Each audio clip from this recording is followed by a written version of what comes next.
2024년도 올 한 해 우리 모두가 예수님 안에서 살아가는 한 해가 되었으면 정말 좋겠습니다. 왜냐하면 오늘 성경은 그 이유에 대해서 분명히 말씀해 주고 있습니다. 왜 우리가 예수님 안에서 살아가야 되는가? 여러분, 가정의 테두리 안에서 살아갑니다. 가정의 테두리를 자꾸 벗어나려고 하면 그 가정은 평화롭지가 않습니다. 마찬가지입니다. 예수를 벗어나려고 하면 우리의 영혼은 메말라 갑니다. 예수를 벗어난다고 해도 우리의 육체가 망가지거나 우리의 삶이 어떻게 쪼그라들진 않습니다. 하지만 영적인 관계 속에서 분명하게 기억할 것은 우리가 예수를 떠나면 떠날수록 우리의 영혼은 메말라 갑니다. 우리의 영혼이 메말라 가면 우리의 마음 속에는 평화가 없습니다. 우리가 진정 이 땅의 삶을 살 때에 평화를 원하고 평강된 마음을 원한다면 우리는 예수 안에서 살아가야 합니다. 그 예수 안에 살아갈 때에 비로소 우리의 삶에는 기쁨이 있고 우리는 참된 가치를 갖고 있다고 하는 이 자긍심을 가지고 살아갈 수가 있기 때문에 그렇습니다. 오늘 바울은 이 골로새서를 쓸 때에 그의 상태는 감옥에 있었던 상태입니다. 아무런 자유가 없는 그 감옥에서 그는 골로새 지역에서 신앙생활을 하고 있는 그 사람들을 위해서 편지를 씁니다. 왜냐하면 그때 당시에 이 골로새 지역의 사람들의 모습이 어땠냐면 이단 사상이 그 교회에 침투해서 사람들을 막 흔들어 놓고 있었던 그 상황입니다. 그런 상황 가운데 바울은 골로새 지역에 있는 교인들이 참 믿음 안에서 굳건하게 서 있음을 인하여 감사하고 있다라고 이야기하고 있습니다. 지금 우리도 마찬가지입니다. 여러분, 우리들 주변에도 여전히 이단 사상이 존재합니다. 아울러 지금 우리들 주변에는 이 세상의 아름다운 이 문화 때문에 우리가 흔들리기도 합니다. 세상에 주는 이 가치와 목적 때문에 흔들리기도 합니다. 그때 하나님은 바울을 통해서 미리 우리에게 말씀하셨습니다. 비록 그런 상황이 있다 할지라도 굳건하게 믿음을 지키는 삶이 되어야 합니다. 라고 우리에게 말씀해 주고 있습니다. 왜냐하면 예수 그리스도 안에 지혜와 지식의 모든 보화가 그 안에 숨겨져 있기 때문에 그렇습니다. 지혜와 지식의 모든 보화가 그 안에 숨겨져 있습니다. 여러분, 보물이 숨겨져 있는데 보물을 찾지 않을 사람이 어디가 있겠습니까? 소풍을 가서 보물 찾기를 해도 눈 크게 뜨고 보물을 찾으려고 난리를 치는 세상인데, 여러분, 예수님 안에 진정한 지식이 있고 예수님 안에 진정한 보화가 있습니다. 우리가 이 세상을 사는 근거가 무엇일까요? 여러분, 무엇을 위해서 이 세상을 살아가십니까? 무엇을 얻기 위해서 이 세상을 살아가십니까? 대부분의 많은 사람들은 물질을 얻기 위해서 이 세상을 살아간다라고 이야기합니다.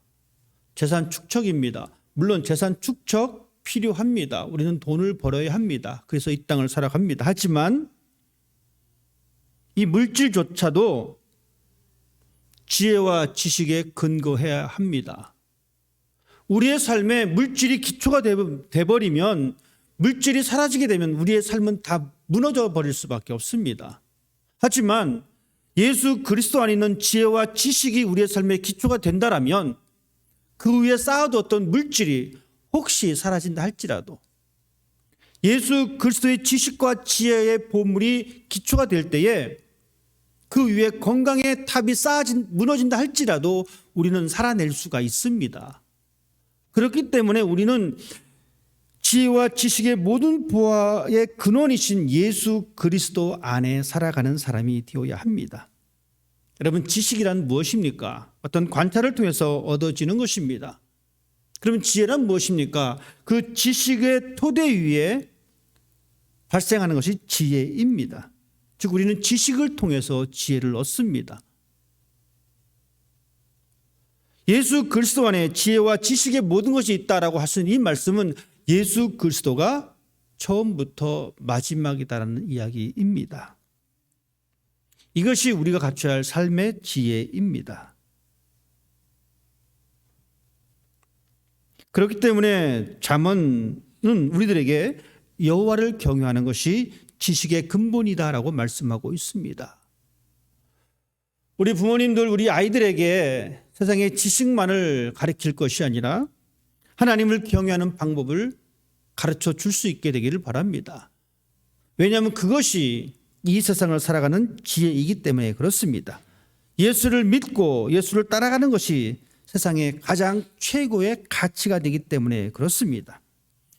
여러분, 이 기초 위에 집을 져야 합니다. 만약에 세상의 기초가 우리의 집을 짓는 그 시작점이 된다라면 결국 그것은 무너져버린 바벨탑과 같을 것입니다.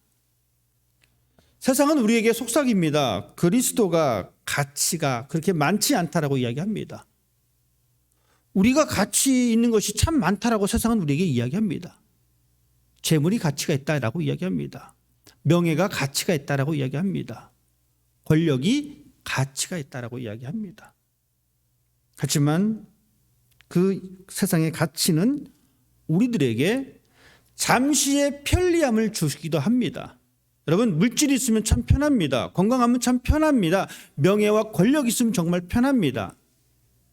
일시적인 것들입니다. 이것은 우리들에게 영원한 생명을 주지 못합니다. 우리가 앞으로 경험해야 될 영원한 형벌을 피할 수 없게 됩니다. 하지만 예수가 우리의 진정한 가치가 되어진다면 우리는 영원한 생명을 얻을 수가 있습니다. 영원한 심판을 면할 수가 있습니다. 우리가 예수 안에 살아가야 할 이유는 그 예수가 지혜와 지식의 모든 보화가 그 안에 숨겨져 있다는 사실을 항상 기억하는 올 한 해가 되었으면 좋겠습니다. 또한 우리가 예수 안에서 살아가는 이유는 두 번째 이겁니다. 우리의 믿음이 굳건해지기 위해서입니다. 여러분, 굳건한 믿음 참 추상적입니다. 눈에 보이기가 참 힘듭니다. 하지만 굳건한 믿음을 얻기 위해서는 우리는 예수 안에 살아가야 합니다. 그렇다면 굳건한 믿음이란 무엇인가? 자기의 역할을 충실하게 수행하는 것이 바로 굳건한 믿음입니다. 자, 신앙 안에서 나에게 주어진 역할이 있습니다. 선지자들의 역할이 있습니다. 특별히 우리가 잘 알고 있는 선지자 요나는 하나님께서 저 니느웨 성에 가서 하나님의 말씀을 증거해라라고 말씀하셨을 때에 그는 싫다고 했습니다. 가기 싫었습니다. 요나 개인적인 생각으로는 이 니느웨 성이 망해도 아주 완전히 망했으면 좋겠다고 생각을 했습니다. 그래서 가기 싫어서 하나님이 니느웨로 가라 하니까 다른 곳으로 도망을 칩니다. 하지만 그곳에서 결국 그는 자신의 잘못을 뒤돌아보고 니느웨로 갔습니다. 이것이 요나 선지자의 사명입니다. 신앙 안에서 그렇다면 목사인 저의 사명은 무엇일까요? 목사의 첫 번째 사명은 하나님 말씀을 잘 가르치는 겁니다. 이것이 저의 사명입니다. 즉 저에게 있어서 굳건한 믿음이란 나에게 주신 이 사명을 잘 감당하는 것. 말씀을 잘 가르치기 위해서 말씀을 연구하고 기도하고 묵상하는 것. 이것이 저의 사명입니다. 이것을 할 때에 저는 굳건한 믿음에 쓴다라고 이야기합니다. 우리 장로님들이 계십니다. 장로님들의 사명이 무엇입니까? 장로님들의 사명은 이겁니다. 양무리의 본이 되는 겁니다. 즉 성도들의 본이 되는 겁니다. 이 본은 어떤 본입니까? 예배 드리는 모습의 본이 되는 겁니다. 헌금 생활하는 것에 본이 되는 모습입니다. 봉사 생활하는 것에 본이 되는 모습입니다. 이것을 온전히 감당할 때에 굳건한 믿음 위에 서 있을 수 있다는 이야기입니다. 믿음 안에서 여러분에게 주어진 역할들이 다 존재합니다. 여러분 그것을 잘 기억하십시다. 예수님은 우리에게 말씀하셨습니다. 너희는 세상의 빛이다, 소금이다. 그 역할입니다. 그 역할을 통해서 하나님의 영광을 드러내는 겁니다. 그 역할을 하기에 힘들어하는 것이 이 세상의 모습이기도 합니다. 하지만 이제껏 여러분들은 그 역할을 잘 수행해 오셨습니다. 힘들어도 빛의 역할을 감당하셨고 힘들어도 소금의 역할을 감당하셨습니다.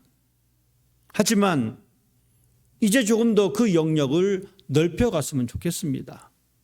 그 전에는 아주 작은 초 하나의 영역이었다면 올 한 해는 초 2개의 영역으로 확장되었으면 좋겠습니다. 이렇게 확장하기 위해서는 우리는 예수 그리스도 안에 살아야 합니다. 예수를 벗어나서는 우리는 확장할 수가 없습니다. 왜냐하면 예수께서만이 우리에게 참 빛이기 때문에 그렇습니다. 우리에게 주신 그 역할을 언제 잘 감당할 수 있는 여러분 되시기 바랍니다. 그 역할을 우리가 충분히 인식할 수가 있습니다. 우리의 가정으로도 함께 생각해 보십시다. 굳건한 가정을 지키기 위해서 엄마의 역할이 있고 아빠의 역할이 있고 자녀의 역할이 있습니다. 각자의 역할이 존재합니다. 아빠의 역할이 무엇입니까? 아버지의 역할이 무엇입니까? 하나님께서는 그 가정의 제사장으로 아버지를 세워주셨습니다. 가정의 울타리의 역할입니다.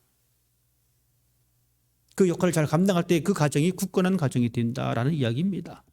어머니의 역할은 무엇입니까? 자녀들을 기도로 양육하며 사랑으로 돌보는 것이 어머니의 역할입니다. 그 역할을 감당할 때에 그 가정은 굳건한 가정이 될 수가 있습니다. 자녀들 역시 마찬가지입니다. 부모님에게 순종하는 것이 그 자녀들의 역할입니다. 이 역할을 잘 감당할 때에 굳건한 가정이 될 수가 있습니다. 아울러 신앙 안에서 하나님께서 나에게 주신 그 역할을 잘 감당할 때에 우리는 굳건한 믿음을 세울 수가 있고 이런 가정이 모여서 굳건한 교회를 세울 수가 있습니다. 우리 이렇게 기대했으면 좋겠습니다. 하나님 2024년도 이 그레이스 교회가 이 지역에서 굳건한 교회가 되기를 원합니다. 이런 꿈을 가지고 우리의 신앙을 만들어 갔으면 좋겠습니다. 그러기 위해서는 예수 그리스도 안에 살아야 합니다.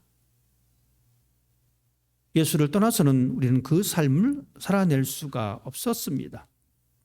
오늘 바울은 6절 말씀을 통해서 이렇게 우리에게 말씀해 주고 있습니다. 너희가 그리스도 예수를 주로 받았으니 너희가 예수 그리스도를 주인으로 고백했으니 그 안에서 살아라라고 우리에게 말씀해 주고 있습니다. 여러분 주라고 하는 이 단어는 로마 황제에게 해당되는 말입니다. 즉 로마 황제 당신이 나의 주인입니다라는 이야기입니다. 하지만 바울은 로마 황제의 자리에 예수님을 올려놓았습니다. 그는 고백하기를 예수가 내 삶의 주인이다라고 고백하고 있습니다. 이렇게 하기 위해서는 내가 주인 삼았던 모든 것들을 내려놓을 수 있는 용기가 필요합니다. 여러분 예수 안에 살기 위해서는 예수 안에 예수를 나의 주인이라고 고백할 수 있는 용기가 필요합니다. 이 용기는 과거의 잘못된 습관들을 내려놓는 것입니다. 그리고 새로운 방식의 삶을 받아들이는 것입니다. 전에는 예수와 함께 살기가 좀 버거웠는데 이제는 예수와 함께 살기를 즐겨하는 사람이 되어야 합니다. 여러분 신앙의 삶의 기준이 예수가 되기를 바랍니다.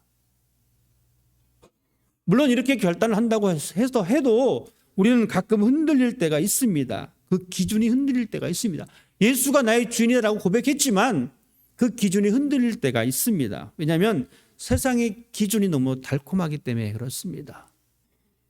세상의 기준이 너무 아름답게 보이기 때문에 그렇습니다. 또 이럴 경우가 있습니다. 예수님이 내 삶의 기준이라고 생각하고 따라갔는데 나머지 90명의 사람은 세상의 기준을 알고 따라갑니다. 마음속에 불안한 마음이 듭니다. 나만 혹시 도태되는 것이 아닌가?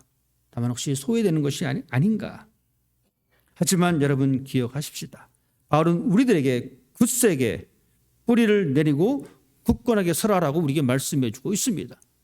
2024년 때는 우리 마음속에 약간의 흔들림이 있다 할지라도 여러분 굳건하게 서기를 바랍니다. 여러분의 가정을 굳건하게 세우듯이 여러분의 믿음 생활을 굳건하게 세울 수 있게 되기를 바랍니다. 또한 우리가 함께 모여 예배하는 이 공동체를 더욱더 굳건하게 세울 수 있게 되기를 바랍니다. 이것이 우리가 이 땅에서 해야 할 하나님의 사명입니다. 하나님은 우리들에게 그리스도 예수 안에서 굳건한 모습을 갖고 살기를 원하십니다. 그 안에 뿌리를 받고 세움을 받고 그 교훈을 따라 살기를 우리들에게 원하고 계십니다.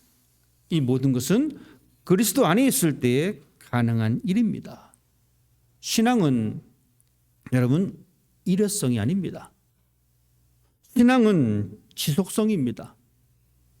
일회성에 대한 오류에 빠져서는 안 됩니다. 내가 전에 용서했으니 됐어. 전에 한번 용서했어요. 그리고 자기 만족을 합니다. 내가 전에 호의를 베풀었으니까 됐어 라고 자기 만족에 빠집니다. 이 자기 만족에 빠지면 내가 전에 했기 때문에 지금은 안 해도 된다는 겁니다. 내가 전에 용서했기 때문에 지금은 용서 안 해도 돼. 내가 전에 사랑했기 때문에 지금은 뭐 적당히 사랑해도 돼 라고 하는 이야기입니다. 하지만 우리의 신앙은 지속입니다. 전에 용서하셨어요. 그러면 지금도 용서하셔야 합니다. 전에 사랑해 줬어요. 지금도 사랑해 줘야 합니다. 이것이 바로 우리의 역할입니다.